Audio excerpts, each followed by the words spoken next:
Imagine-se nos primórdios da história humana, em uma época onde a criação ainda exalava frescor e a Terra estava cheia de possibilidades.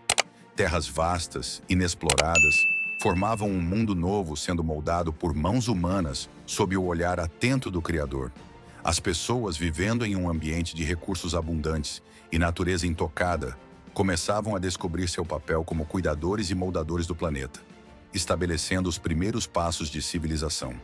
É nesse cenário que Gênesis 4 nos conduz a duas linhagens contrastantes.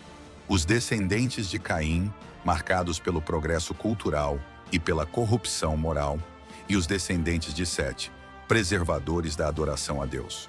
A narrativa nos chama a refletir sobre os caminhos que escolhemos e os frutos que eles produzem. E Caim conheceu sua mulher, e ela concebeu, e deu à luz a Enoque, e edificou uma cidade, e chamou o nome da cidade conforme o nome de seu filho, Enoque.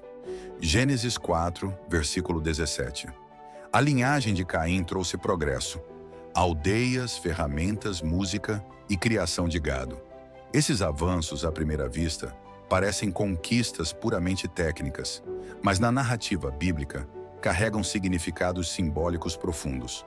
As aldeias representam o desejo humano de estabelecer raízes e dominar a terra. Ferramentas simbolizam a capacidade de moldar a criação para benefício próprio. Música reflete a busca pela expressão da alma, e a criação de gado demonstra a administração prática dos recursos de Deus. Contudo, o fato de Deus não ser mencionado em meio a essas realizações aponta para a fragilidade do progresso quando desconectado do propósito divino. Lameque, um de seus descendentes, aperfeiçoou essas conquistas. No entanto, em meio a avanços tão impressionantes, Deus não é mencionado. O que isso nos diz? Que o progresso material, por si só, não conduz à plenitude. E você? Quanto do seu progresso está ancorado em Deus? Podemos nos inspirar em figuras como José, que prosperou no Egito confiando em Deus em todas as suas realizações, ou em exemplos modernos de pessoas que utilizam suas habilidades para servir ao propósito divino, como empreendedores que promovem a justiça e a sustentabilidade a partir de princípios bíblicos. Em Gênesis 4, dos versículos 23 a 24, Lameque declara: "Matei um homem porque me feriu, e um jovem porque me machucou. Se Caim será vingado 7 vezes, Lameque o será 77 vezes." Aqui Lameque celebra a violência e a autossuficiência. Ele exalta a brutalidade, proclamando sua capacidade de vingança. Uma imagem de uma sociedade onde a vida humana perde seu valor. Que contraste com os valores divinos de justiça e misericórdia.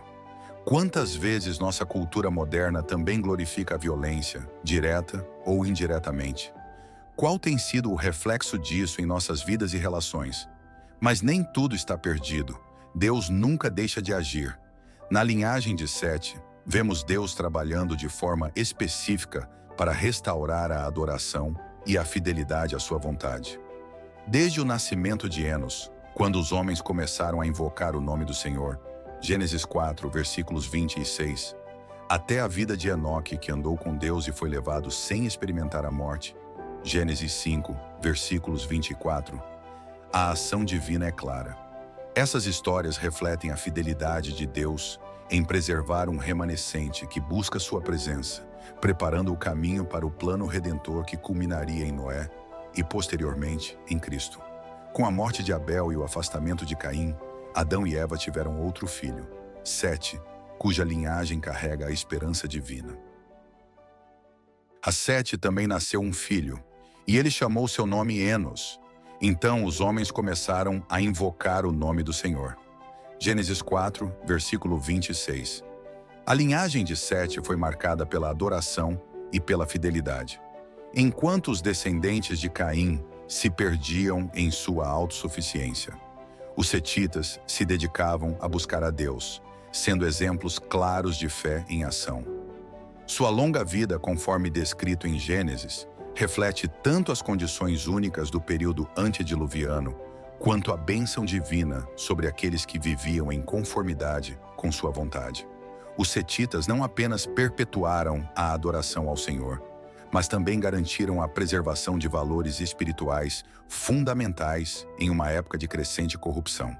Enoque, um dos descendentes de Sete, andou com Deus e foi levado por ele, uma exceção ao destino inevitável da morte.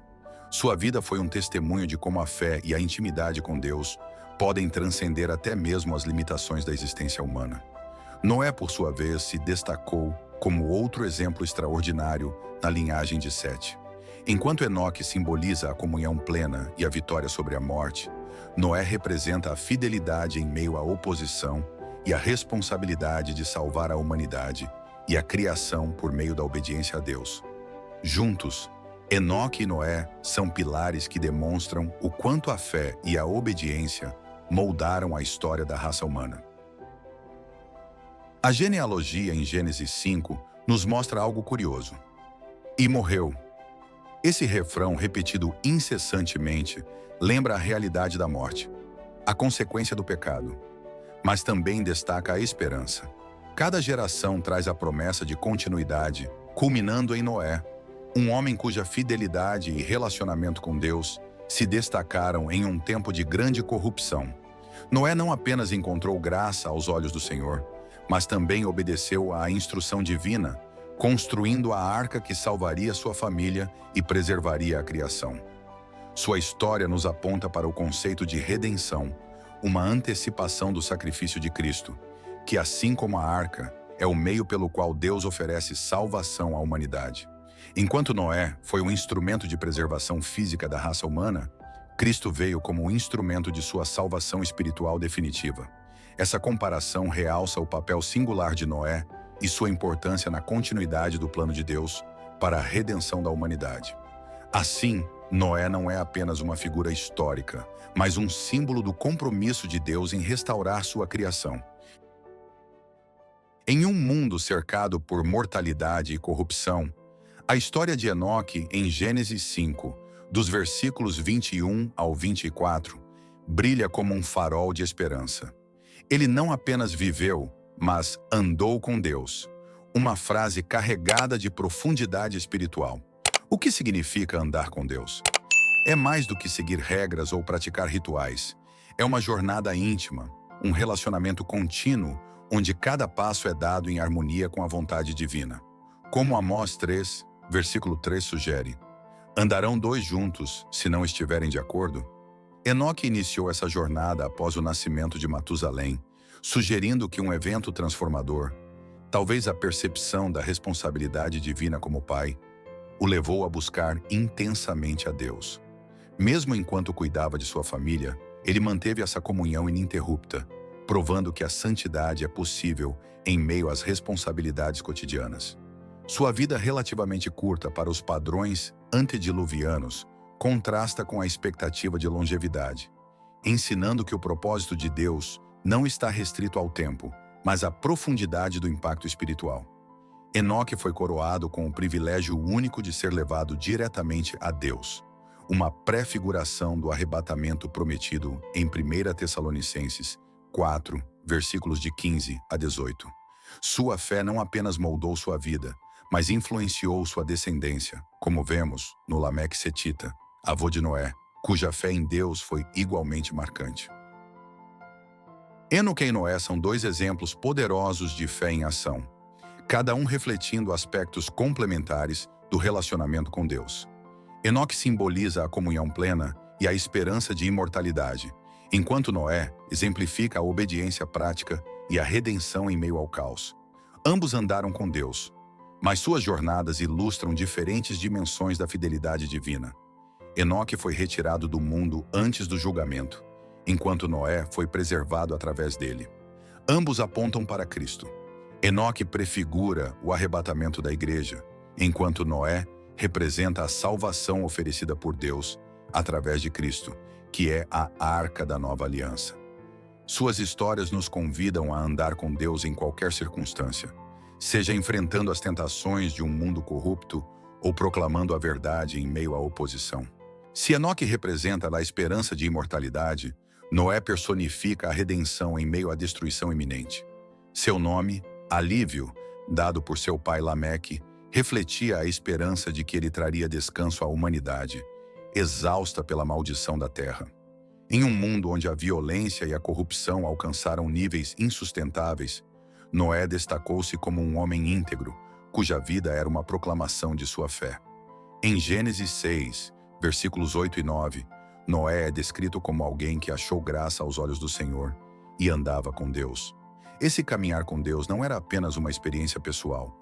Ele tornou-se um arauto da justiça, pregando e construindo a arca como um testemunho vivo de sua fé. Enquanto o pecado alcançava seu ápice, Noé manteve-se firme, perseverando em um mundo de apostasia universal. A construção da arca, uma tarefa monumental, não foi apenas um ato de obediência, mas uma mensagem para sua geração. Cada martelada, cada viga erguida, proclamava a iminência do juízo e a graça de Deus para os que buscassem refúgio. Hebreus 11, versículo 7, ressalta que, pela fé, Noé preparou a arca, condenou o mundo e tornou-se herdeiro da justiça que vem pela fé. Enoque e Noé são dois exemplos poderosos de fé em ação, cada um refletindo aspectos complementares do relacionamento com Deus. Enoque simboliza a comunhão plena e a esperança de imortalidade, enquanto Noé exemplifica a obediência prática e a redenção em meio ao caos. Ambos andaram com Deus, mas suas jornadas ilustram diferentes dimensões da fidelidade divina. Enoque foi retirado do mundo antes do julgamento, enquanto Noé foi preservado através dele. Ambos apontam para Cristo. Enoque prefigura o arrebatamento da igreja, enquanto Noé representa a salvação oferecida por Deus através de Cristo, que é a arca da nova aliança. Suas histórias nos convidam a andar com Deus em qualquer circunstância, seja enfrentando as tentações de um mundo corrupto ou proclamando a verdade em meio à oposição. Queridos ouvintes, a história de Gênesis 4 e 5 é mais do que um relato do passado. É um espelho para nossas vidas, nos convidando a refletir sobre como nossas ações e escolhas se alinham ao propósito divino. No mundo moderno, essas histórias nos ensinam a importância de equilibrar progresso com espiritualidade, lembrando que o verdadeiro significado de nossas realizações só é encontrado quando Deus está no centro. Assim como os setitas invocaram o nome do Senhor em meio a um mundo em declínio moral, somos chamados a fazer o mesmo hoje, buscando viver de maneira que glorifique a Deus em todas as áreas de nossas vidas. A linhagem de Caim nos alerta sobre os perigos do progresso sem Deus. A linhagem de Sete nos inspira a buscar a Deus com fidelidade. Qual linhagem você está escolhendo seguir hoje? Será que suas conquistas estão enraizadas em um relacionamento com Deus? Ou serão apenas realizações passageiras? Finalizo com um convite: invocarmos juntos o nome do Senhor, vivendo como adoradores em um mundo que tanto necessita de esperança. Que Deus nos guie, hoje e sempre, na direção de seu eterno propósito. Amém.